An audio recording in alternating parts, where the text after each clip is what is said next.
হয় ডেসক্ৰিপশ্যন বা থাম্বনেইলত আপোনালোকে যেটো দেখিছে যে ভুলতে যদি কেতিয়াবা আপোনাৰ এপিডিসিএলৰ একাউণ্টত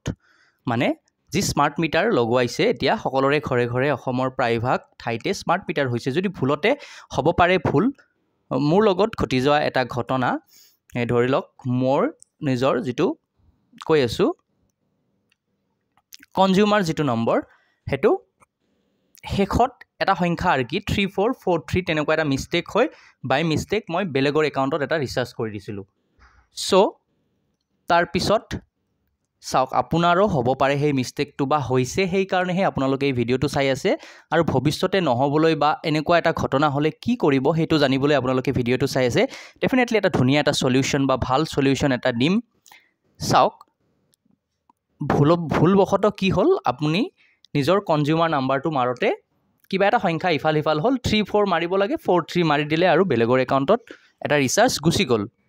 500 হ'ব পাৰে 1000 হ'ব পাৰে 10000 হ'ব পাৰে আপোনাৰ 100 টকাও হ'ব পাৰে মিনিমাম ৰিচাৰ্জ এমাউণ্টৰ কথা ক'বলৈ নাযাও তেনে ক্ষেত্ৰত চাওক এপিডিসিএলে মানে যেটো মই তেওঁলোকৰ হেল্পলাইন নম্বৰত ফোন কৰি বুজিলো তেওঁলোক ইয়াৰ বাবে কোনো দায়বদ্ধতা নলয় কাৰণ তেওঁলোকৰ ধুনিয়াকে কৈছে যে এটো আপোনাৰ মিস্টেক হৈছে গটিকে আপুনি ইয়াৰ এটা সলিউশন নিজে উলিয়াওক সো আপুনি কেনেকৈ সলিউশন উলিয়াব তাত কোনো অপচনে নাই যদি বাই মিস্টেক বা ভুলতে আপুনি কাৰবাৰ একাউণ্টত ৰিচাৰ্জ কৰি দিছে তেনে ক্ষেত্ৰত আপোনালোকে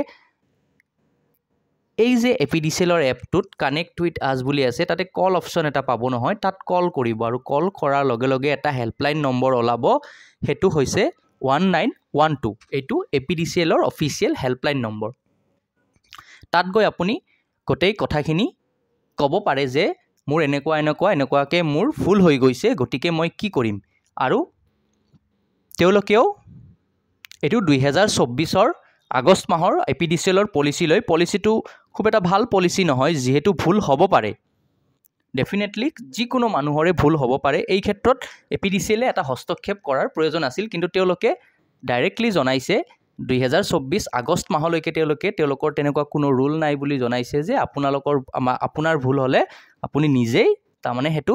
সলভ কৰাই ল'ব লাগিব তেতিয়া মোৰ এই একাউণ্টত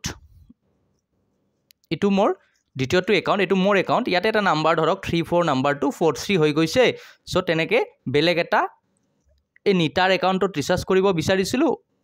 অৰুপৰ একাউণ্টত গুছি গল সো তেনে ক্ষেত্ৰত আমি এপিডিসিএলৰ যোগাযোগ কৰি আমি এই অৰুপৰ ডিটেইলছটো উলিয়াই ল'ব লাগিব অৰুপৰ কন্টেক্ট ডিটেইলছ এপিডিসিএলক ৰিকুৱেষ্ট কৰিব লাগিব যে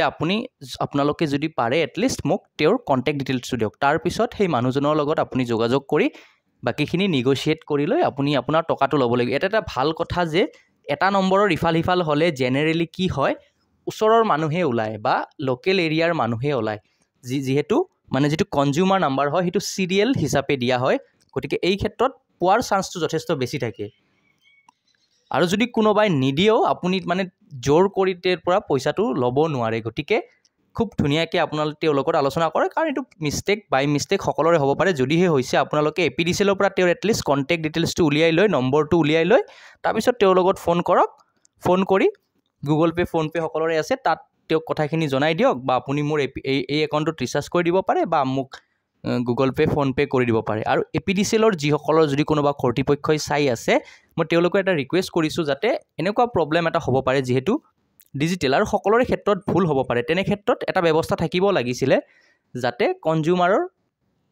একাউণ্টৰ পৰাই সেই এমাউণ্টটো ট্ৰান্সফাৰ কৰিব পৰা যায় কিন্তু যি কি নহওক এপিডিসিএললৈ অনুৰোধ থাকিল আৰু যদি আপোনালোকৰ এনেকুৱা ধৰণৰ মিস্টেক হয় আপোনালোকে 1912 ত কল কৰিব ইয়াৰ ওপৰত আমি কেবাটাও নম্বৰ দিছো একেৰে হেল্পলাইন নম্বৰ আপোনালোকে লাগিলে স্ক্ৰিনশ্বট লৈ ল'ব আৰু 1912 নম্বৰটো সেভ কৰি থব পাৰে এপিডিসিএল ৰিলেটেড যিকোনো প্ৰবলেম এতিয়া যেহেতু স্মাৰ্ট মিটাৰ আহিছে আপোনালোকৰ বিল বাৰু কেনেকুৱা হৈছে আগতকে ডেফিনেটলি মোৰ ক্ষেত্ৰত যদি মই চাবলৈ যাও মোৰ এনেকুৱা অনুমান হয় যেন আগতকে অকনমান হলেও বিলটো বেছিকে আহে এতিয়া মই নাজানো হয়তো বেছিকে চলাৰ বাবে আহিব পাৰে বা যিকোনো কাৰণত আহিব পাৰে কিন্তু মোৰ এটা অনুমান হয় যে আগতকে মোৰ অকনমান ঘৰৰ বিলটো বেছিকে দি আছো বাৰু যি নহওক সময়ৰ লগে লগে প্ৰত্যেকটো বস্তুৰে দাম বাঢ়ে বাকি আপোনালোকৰ ঘৰৰ বিল বাৰু কিমান বাঢ়িছে হেয়া কমেন্ট বক্সত জনাওক আৰু স্মাৰ্ট মিটাৰ লৈ সাপোৰ্ট কৰে নকৰে বাকি স্মাৰ্ট মিটাৰ বা বিদ্যুৎ বিল সম্পৰ্কে যদি কিবা মন্তব্য থাকে আপোনালোকে জনাব পাৰে আৰু এনেকুৱা ধৰণৰ যদি প্ৰবলেম হৈছে ঠিক যেটো সলিউশন দিলো আপোনালোকে 1912 কল কৰি তেওঁৰ কন্টাক্ট ডিটেইলছটো উলিয়াই তেওঁৰ লগত যোগাযোগ কৰিলে